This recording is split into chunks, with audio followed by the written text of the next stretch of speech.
Breaking news చూస్తున్నాం. Janasena party అధిష్టానం కీలక నిర్ణయం తీసుకుంది.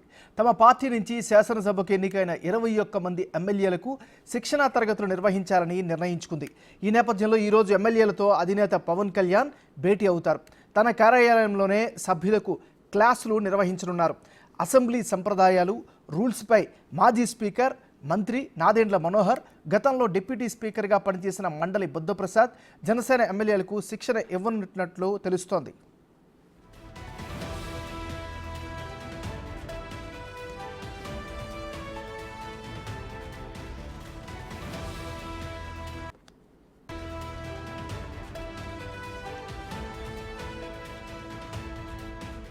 సభలో తమకు కేటాయించిన సమయాన్ని ఎలా వినియోగించుకోవాలి, తక్కువ సమయం ఇచ్చినా ఎక్కువ సమస్యల గురించి అసెంబ్లీలో ఎలా చర్చించాలి అనే అంశాలపై శిక్షణ ఇస్తారు.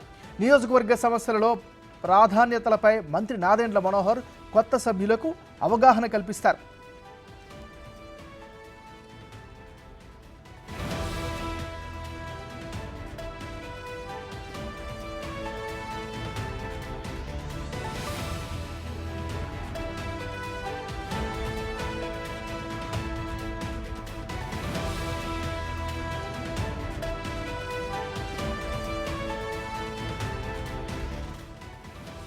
బులెటిన్ మనం బ్రేకింగ్ న్యూస్ చూస్తున్నాం. జనసేన పార్టీ అధిష్టానం కీలక నిర్ణయం తీసుకుంది.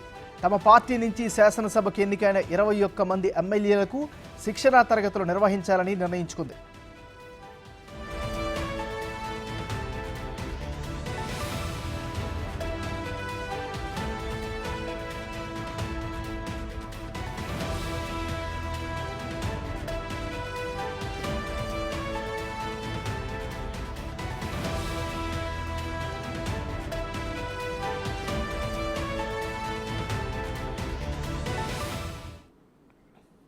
బులెటిన్లో మనం బ్రేకింగ్ న్యూస్ చూస్తున్నాం. జనసేన పార్టీ అధిష్టానం కీలక నిర్ణయం తీసుకుంది.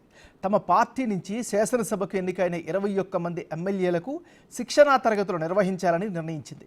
ఈ నేపథ్యంలో ఈరోజు ఎమ్మెల్యేలతో అధినేత పవన్ కళ్యాణ్ భేటీ అవుతున్నారు. తన కార్యాలయంలోనే సభ్యులకు క్లాసులు నిర్వహించనున్నారు.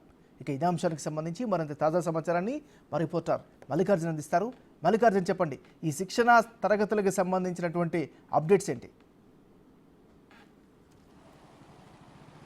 మరి కాసేపట్లో కూడా విజయవాడలో ఉన్న deputy CM Pawan Kalyan camp కార్యాలయంలో కూడా జనసేన తరపు నుంచి గెలుపొందిన ఎమ్మెల్యేలందరూ కూడా శిక్షణా తరగతులను ఇవ్వబోతా ఉన్నారు. ఎవరైతే స్పీకర్గా పనిచేశారో, అలాగే డిప్యూటీ స్పీకర్గా పనిచేశారో, స్పీకర్గా నాదెండ్ల మనోహర్ గతంలో పనిచేసిన అనుభవం ఉంది, అలాగే డిప్యూటీ స్పీకర్గా మండలి బుద్ధప్రసాద్ పనిచేసిన అనుభవం ఉంది. వీళ్ళిద్దరు ఆధ్వర్యంలో కూడా సభ్యులందరికీ, మిగతా ఎవరైతే ఉన్నారో దాదాపుగా 19 మంది సభ్యులు, అంటే మొత్తం 21 మంది అసెంబ్లీలో శాసనసభ్యులుగా జనసేన తరపు నుంచి గెలుపొందగా అందులో ఇద్దరు, అంటే స్పీకర్గా ఒకళ్ళు, అలాగే డిప్యూటీ స్పీకర్గా ఒకళ్ళు పనిచేసిన అనుభవం ఉంది. కాబట్టి వాళ్ళిద్దరు మినహా మిగతా 19 మందికి కూడా ఇటు పూర్తిగా కూడా క్యాంప్ ఆఫీస్లో శిక్షణా తరగతులు ప్రారంభించబోతా ఉన్నారు. మరి కాసేపట్లో కూడా ఈ ఏదైతే క్యాంపు కార్యాలయం ఉందో ఈ క్యాంపు కార్యాలయానికి అందరూ కూడా, అంటే పవన్తో పాటు మిగిలిన 20 మంది శాసనసభ్యులు కూడా ఇక్కడికి రాబోతా ఉన్నారు. ఈ క్యాంపు కార్యాలయంలోనే శిక్షణా తరగతులు అనేవి ప్రారంభం కాబోతా ఉన్నాయి.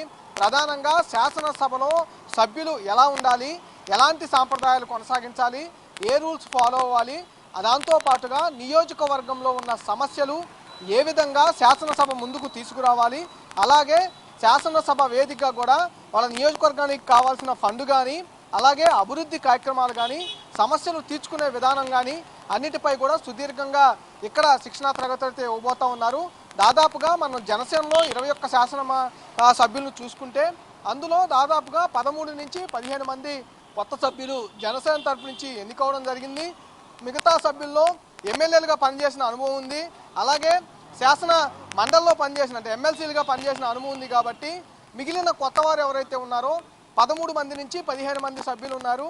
వారందరికీ కంపల్సరీగా సభా సాంప్రదాయం అనేది తెలియాల్సి ఉంది, అలాగే రూల్స్ ప్రకారం ఎలా సభలో మెలగాలనే దానిపై తెలియాల్సి ఉంది. కాబట్టి వాళ్ళందరికీ ఒకరోజు పాటు శిక్షణా తరగతులు అయితే స్పీకర్, అంటే మాజీ స్పీకర్గా ఉమ్మడి ఆంధ్రప్రదేశ్లో స్పీకర్గా పనిచేస్తున్న నాదెండ్ల మనోహర్ మాజీ స్పీకర్గా ఉన్నారు. కాబట్టి ఆయన, అట్లాగే డిప్యూటీ స్పీకర్గా పనిచేసిన మండల బుద్ధప్రసాద్ ఉన్నారు.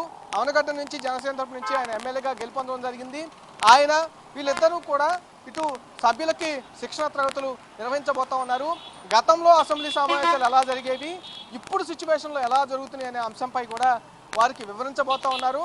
అలాగే సభలో 175 మంది సభ్యులు ఉంటారు కాబట్టి పార్టీల వైజ్గా సమయం అనేది కేటాయిస్తారు కాబట్టి జనసేనకు 21 అసెంబ్లీ స్థానాలు వచ్చాయి కాబట్టి అధికార పక్షంలో ఎన్డీఏ తరఫున జనసేన ఉన్నప్పటికీ టీడీపీకి అధిక సీట్లు అంటే 135 సీట్లు రావటం, సమయం ఎక్కువగా వారికి శాసనసభలో కేటాయించే అవకాశం ఉంది కాబట్టి దాని తదుపరి జనసేన పార్టీకి సభలో ఇంపార్టెన్స్ ఉంటుంది. సమయం అనేది టీడీపీ తర్వాత జనసేన కొంత ఎక్కువగా కేటాయించే అవకాశం ఉంది కాబట్టి ఆ సమయాన్ని ఒక్క సెకండ్ కూడా వేస్ట్ కాకుండా ఏ సభ్యుడికి అవకాశం వచ్చినా వెంటనే లేచి దానికి సంబంధించి ఆ నియోజకవర్గానికి సంబంధించిన అంశాలు కానీ దానికి సంబంధించి ఎలా యూజ్ చేసుకోవాలనే విషయాలపై కూడా సుదీర్ఘంగా అయితే ఇక్కడ ట్రైనింగ్ అనేది ఈరోజు ఒక్కరోజు జరగబోతా ఉంది. Nagaraju, thank you Mallikarjun.